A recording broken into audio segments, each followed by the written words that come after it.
پھر آگے چل کر حضور صلی اللہ علیہ وآلہ وسلم کی عصمت کے حوالے سے فرمایا کہ اللہ کی قسم اس وقت تک یہ لوگ صاحب ایمان نہیں ہو سکتے جب تک اپنے تمام معاملات میں فیصلہ کرنے والا آپ کو نہ بنا لیں،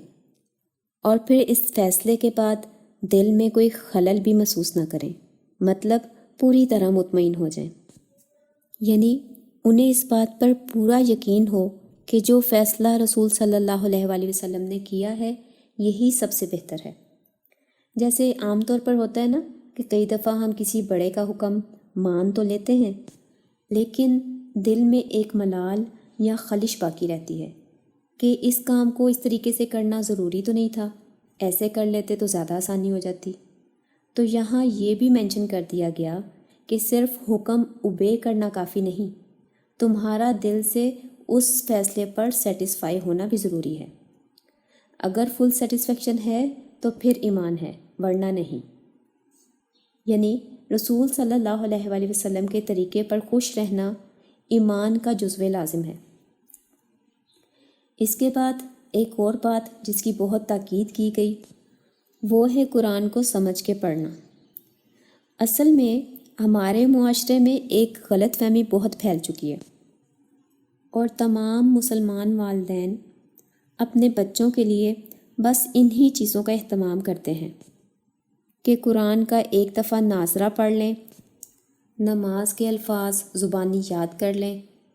کچھ چھوٹی صورتیں جو نماز میں پڑھنی ضروری ہیں وہ یاد ہو جائیں، اور 6 کلمے یاد کر لیں، جبکہ 6 کلموں کی کوئی حقیقت ہی نہیں، کوئی اوتھینٹک بیس نہیں ہے۔ اس سے تو بہتر ہے کہ ان 6 کلموں کی بجائے قرآن کی 6 اور صورتیں یاد کروا لی جائیں، لیکن ہمارے قاری صاحب سب سے زیادہ زور انہی 6 کلموں پر دیتے ہیں، کیونکہ وہ خود بھی اس کے بارے میں ڈیٹیل نہیں جانتے، بس انہوں نے سنی سنائی اس چیز کو فالو کیا اور آگے سے یہ فالو ہوتا جا رہا ہے۔ یعنی ہم سب میں سے میجورٹی لوگ جو ہیں وہ مسلمان ہونے کا یہ قرض اتارنا چاہتے ہیں کہ بس ایک دفعہ قاری صاحب کے ذریعے یا خود جوڑ توڑ کر کے شروع سے آخر تک گرتے پڑھتے ایک دفعہ قرآن ختم کر لیں تو بس اب مسلمان ہونے کا فرض ادا ہو گیا۔ اس کے علاوہ وہ لوگ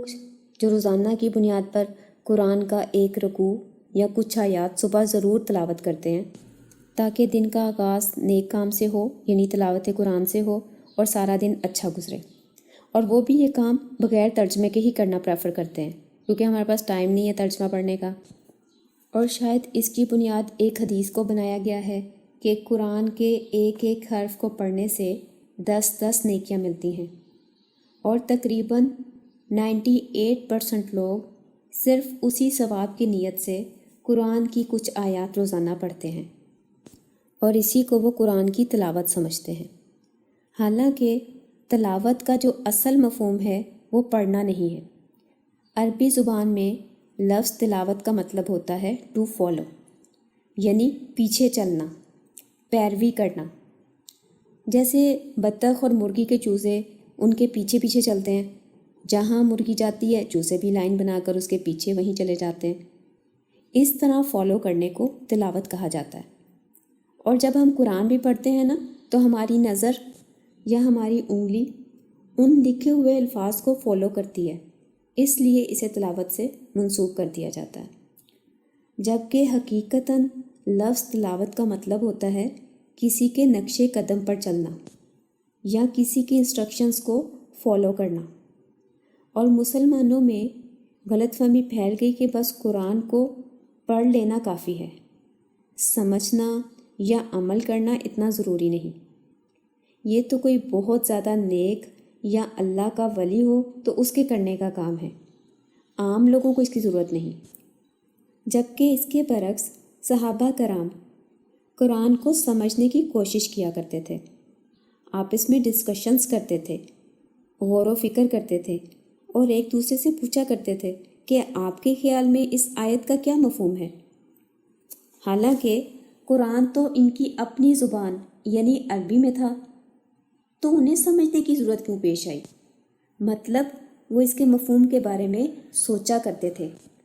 تاکہ اچھے طریقے سے اسے اپنی زندگی میں اپلائی کر سکیں۔ اور یہی چیز اصل مقصود ہے کہ جس کا ذکر خود قرآن میں بار بار آیا ہے۔ افلا یتدبرون القرآن، کہ کیا یہ قرآن میں غور نہیں کرتے؟ اسی طرح افلا تعقلون، تو کیا تم لوگ سمجھ سے کام نہیں لیتے؟ اور پھر وَلَقَدْ يَسَّرْنَا الْقُرْآنَ فَهَلْ مِن مُدَّكِرٍ، کہ یقیناً ہم نے قرآن کو سمجھنے کے لیے آسان بنا دیا، تو کوئی ہے کہ سوچے سمجھے؟ اسی طرح قرآن پاک میں آتا ہے کتاب انزلناہ الیک مبارک لیدبروا آیاتہ، کہ ہم نے ایک کتاب آپ کی طرف نازل کی جو بہت بابرکت ہے، مبارک ہے، اور کس لیے نازل کی؟ تاکہ لوگ اس کی آیات میں غور و فکر کریں۔ یعنی قرآن کے نازل کرنے کا مقصد ہے کہ اس کے بارے میں سوچا جائے، اس پر غور کیا جائے۔ اور اس حوالے سے بہت سی واضح احادیث بھی موجود ہیں، کہ جیسے ایک دفعہ نبی صلی اللہ علیہ وآلہ وسلم نے حضرت ابو ذر غفاری سے کہا کہ اے ابو ذر، اگر تو صبح قرآن کی ایک آیت سمجھ کے پڑھ لے تو یہ تیرے لیے 100 رکعت نفل سے بہتر ہے۔ اب یہاں غور کرنے کی ضرورت ہے، یعنی آپ دیکھیں کہ ایک رکعت میں سورہ فاتحہ پڑھنا لازم ہے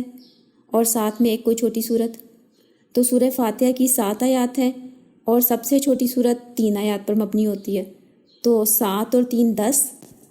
مطلب ایک رکعت میں کم از کم 10 آیات مسٹ ہیں۔ اب ان 10 کو آپ 100 رکعت کے لیے ملٹیپلائی کر لیں تو 1000 آیات بن گئی، اور اس کے ساتھ تسبیح، تکبیر، رکوع، سجود، درود اور دعا سب کچھ ملا کر نماز کی پھر ایک رکعت بنتی ہے۔ اور اس سب کے مقابلے میں ایک آیت سمجھ کے پڑھ لینا افضل ہے۔ اسی طرح حضرت عبداللہ بن عباس فرماتے ہیں کہ ہمارا طریقہ یہ تھا، یعنی یہ طریق ہم نے رسول صلی اللہ علیہ وآلہ وسلم سے سیکھا تھا، کہ ایک چھوٹی صورت مثلاً سورہ العصر سمجھ کے پڑھنا ہمارے نزدیک پورے قرآن کو بغیر سوچے سمجھے پڑھ لینے سے افضل سمجھا جاتا تھا، کیونکہ ان کا مقصد قرآن کی ہر آیت کو اپنی عملی زندگی میں شامل کرنے کا ہوتا تھا، اس لیے وہ اس کو سمجھنے کی کوشش کرتے تھے۔ اسی طرح حضرت عمر رضی اللہ تعالیٰ عنہ کا ایک قول ہے کہ جب تک ہم قرآن کی آیات کو اپنی زندگی میں عملاً شامل نہ کر لیتے تھے تب تک ہم اگلی آیات یاد نہیں کیا کرتے تھے، اور یہی وجہ تھی کہ صرف سورہ بقرہ کو یاد کرنے میں مجھے 6 سال لگ گئے، اور ہم لوگ بس ساری زندگی قرآن کی گنتی پوری کرنے میں لگے رہتے ہیں۔ ایون رمضان میں بھی اکثریت کی یہی کوشش ہوتی ہے کہ بھاگم بھاگ قرآن کا ناظرہ کسی طرح رمضان میں پورا کر لیں، یا جن کی سپیڈ ذرا تیز ہوتی ہے وہ 2-3 دفعہ قرآن کو پڑھنے کی کوشش کرتے ہیں، اور سمجھنے کی طرف کوئی توجہ نہیں۔ جبکہ اللہ تعالیٰ قرآن پاک میں فرماتے ہیں قد جاءکم بصائر من ربکم، کہ یقیناً تمہارے پاس تمہارے رب کی طرف سے آنکھیں کھولنے والے حقائق آ گئے ہیں۔ فمن ابصر فلنفسہ، تو جس نے آنکھیں کھول کر پڑھا یعنی سمجھ کر، تو اس میں اس کا اپنا فائدہ ہے۔ ومن عمی فعلیہ، اور جس نے اندھا ہو کر پڑھا تو اس کا وبال بھی اسی پر ہوگا۔ پھر اس کے بعد ایک اور اہم بات بیان ہوئی ہے کہ اگر جنگ اور امن کے بارے میں کوئی خبر تم تک پہنچے تو اسے فوراً پھیلانے کی کوشش نہ کیا کرو، بلکہ تحقیق کر لیا کرو، یا ایسے لوگوں تک پہنچا دیا کرو جو اس کی حقیقت کو چیک کر لیں۔ ایسے خام خواہ سنسنی پھیلانے کی کوشش نہ کیا کرو۔ اور اس حکم کی آج کل سوشل میڈیا کے حوالے سے بہت اہمیت ہے، کیونکہ سوشل میڈیا میں ہر کوئی بغیر تحقیق کیے عجیب و غریب خبریں آگے سے آگے پھیلاتا رہتا ہے، اور اس طرح موسٹلی ایک بے بنیاد بات بھی بہت مشہور ہو جاتی ہے۔ پھر نیکسٹ آیات میں اللہ کے ذکر کے حوالے سے انتہائی اہم بات بیان فرمائی گئی۔ فرمایا کہ ذکر ہر حال میں کرتے رہو۔ اور ذکر کا مطلب کیا ہے؟ کسی کو یاد کرنا یا پھر یاد رکھنا، لیکن ہمارے ہاں تو تسبیح کے دانوں کو پھیرنے کو ذکر سمجھا جاتا ہے۔ یا اونچی آواز میں ایک ہی لفظ بار بار رپیٹ کرنے کو ذکر کہا جاتا ہے، جبکہ ذکر کا مطلب ہوتا ہے کسی کو دل میں یاد کرنا یا یاد رکھنا۔ جیسے ہم عام طور پر بھی ایک دوسرے سے کسی کی بات کر رہے ہوں، کوئی پرانا واقعہ یاد کر رہے ہوں اور وہ بندہ آ جائے تو ہم کیا کہتے ہیں؟ ابھی ہم آپ کا ہی ذکر کر رہے تھے، ابھی ہم آپ کو ہی یاد کر رہے تھے، یعنی کسی کو اچھے طریقے سے یاد کرنا۔ ذکر کے حوالے سے نبی صلی اللہ علیہ وآلہ وسلم کی ایک حدیث ہے کہ ایک دفعہ ایک بدو رسول صلی اللہ علیہ وآلہ وسلم کے پاس آیا اور اس نے کہا کہ اے اللہ کے رسول، اسلام کے احکامات مجھے بہت زیادہ لگتے ہیں، مجھے تو بس کوئی ایک چیز بتا دیں جسے میں مضبوطی سے پکڑ لوں اور کامیاب ہو جاؤں۔ تو نبی صلی اللہ علیہ وآلہ وسلم نے فرمایا،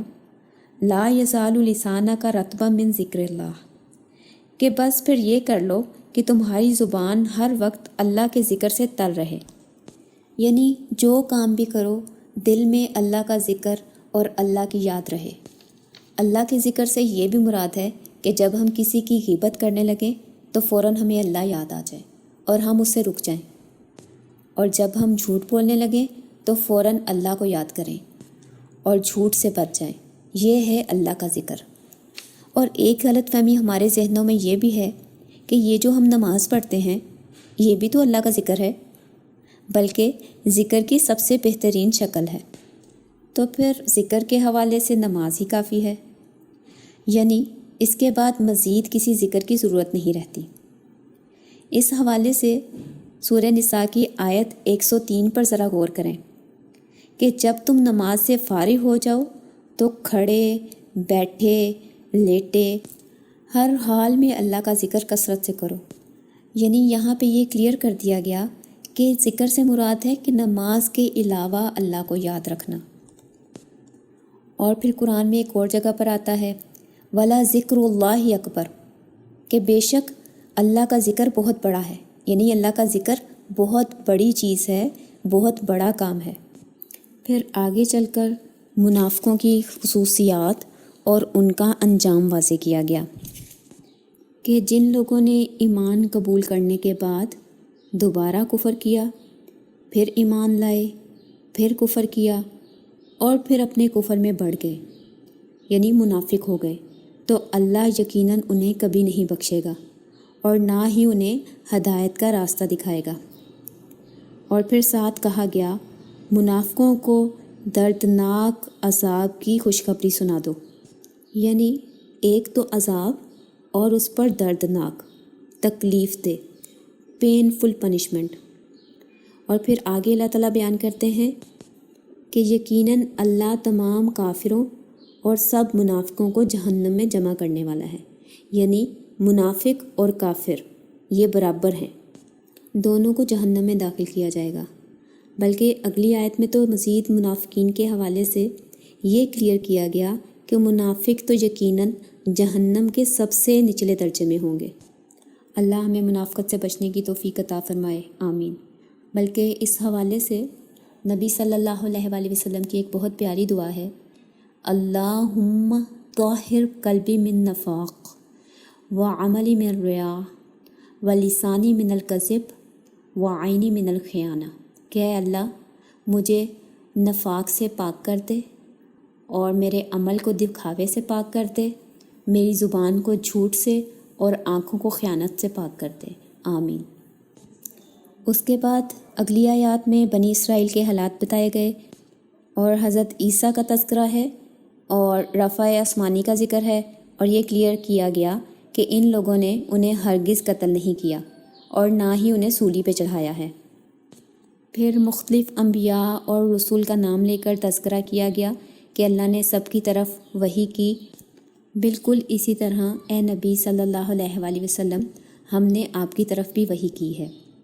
اور کچھ رسولوں کے تو نام ہم نے آپ کو بتا دیے ہیں اور کچھ کے ہم نے نہیں بتائے۔ پھر نیکسٹ آیات میں اللہ کے کلام اور اللہ کے رسول کی عظمت واضح کی گئی۔ اس کے بعد دوبارہ حضرت عیسیٰ علیہ السلام کا ذکر آتا ہے اور ان کی پیدائش، زندگی اور نبوت کے بارے میں کلیئر کیا گیا۔ اور پھر اس سورت کی آخری آیت میں جائیداد کی تقسیم کے حوالے سے ایک منفرد کیس کو بیان کیا گیا، یعنی کلالہ۔ ایسا شخص جس کا نہ کوئی باپ ہو اور نہ کوئی اولاد ہو،